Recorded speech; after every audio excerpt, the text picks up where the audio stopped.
উপস্থাপক বিভিন্নভাবে শিক্ষাকে কিভাবে ব্যবহৃত হয় উনি বলে যাচ্ছেন, আমি সেদিকে যাচ্ছি না। আমি শুধুমাত্র ধন্যবাদ জানাতে চাই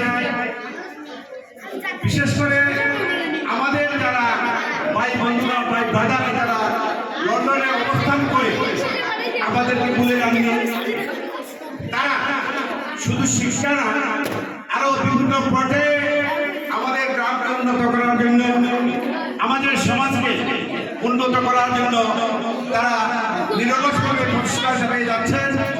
আমি আমার ব্যক্তিগত পক্ষ থেকে, ঝিলৌড়া গ্রামবাসীর পক্ষ থেকে তাদেরকে সেলুট জানাই। সম্মানিত উপস্থিতি, বক্তব্য লম্বা করার কোনো সুযোগ নাই। আমার পরে যিনি বক্তব্য দিবেন আমার অত্যন্ত শ্রদ্ধা ব্যক্তিত্ব, যার বক্তব্য শুনে শুনে আমরা বড় হয়েছি।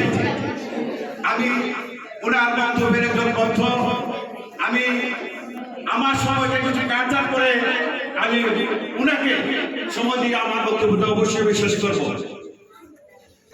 আমি এখানে স্বাগত জানাচ্ছি এবং ধন্যবাদ জানাচ্ছি সুরাজগড় সমিতি সিলেটের আজীবন সদস্য, সিলেটের বিশিষ্ট শিল্পপতি, আমার অত্যন্ত শ্রদ্ধেয় ব্যক্তিত্ব শেখ ফারুক ভাইকে।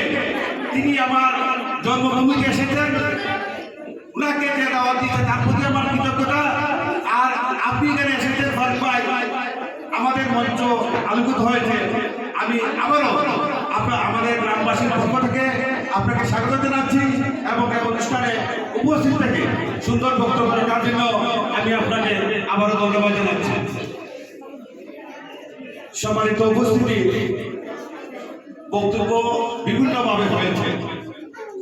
আমি শুধুমাত্র ছাত্রছাত্রীদের উদ্দেশ্যে কয়েকটি কথা বলে আমি আমার বক্তব্য শেষ করতে চাই। তোমরা যারা আজকে এখানে ছাত্রছাত্রীদের উপস্থিত হয়েছে মাধ্যমিকে, তোমরা অনেকেই বৃত্তি পাচ্ছ, অনেকেই বৃত্তি পাচ্ছ না। যারা বৃত্তি পাচ্ছ না তাদের প্রতি আমার শুভকামনা। আমি আশা করব আগামীতে তোমরা তোমাদের বিজয়ীদের স্থান নিবে এবং যারা বৃত্তি পাচ্ছ তাদের প্রতি অত্যন্ত শুভকামনা।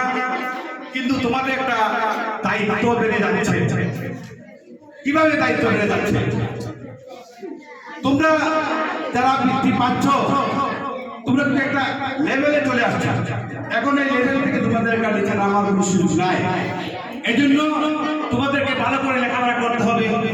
তোমরা তোমাদেরকে যে মূল্যায়ন করা হয়েছে ব্রিটিশ ছিল, তোমরা এই মূল্যায়নের জন্য তোমাদেরকে আরো অনেক দূরে এগিয়ে যেতে হবে।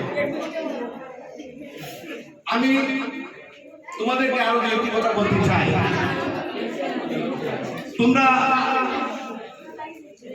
এখন যে যুগে বাস করছো সেটা হলো বিশ্বের যুগ, গ্লোবাল ওয়ার্ল্ডে। এই গ্লোবাল ওয়ার্ল্ডে যদি তোমাদেরকে মোকাবেলা করে থাকতে হয় তোমাদেরকে আরো অনেক পরিশ্রম করতে হবে। তোমরা যদি মনে করো স্বাভাবিকভাবে লেখাপড়া করে তোমরা গ্লোবাল ওয়ার্ল্ডে তোমরা অবতীর্ণ হবে, সেটা তোমাদেরকে জিনিসটা তোমাদের বোঝা সম্পূর্ণ ভুল। তোমাদেরকে আরো অনেক প্রতিযোগিতায় ভবিষ্যতে খাওয়াইও না আমরা আমার যার ছবি তোলা লাগে ভিডিওটা করো, ভিডিওটা কন্টিনিউ ওলা কন্টিনিউ আস্তে এখন থেকেই তোমাদেরকে লক্ষ্য করতে হবে।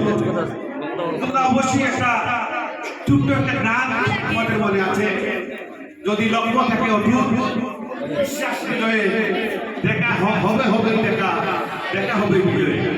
এই জন্য তোমাদেরকে লক্ষ্য স্থির করতে হবে, কোথায় যাবো। যদি জীবনে লক্ষ্য স্থির করতে না পারো কোনোভাবেই উন্নতির চরম পারবে না।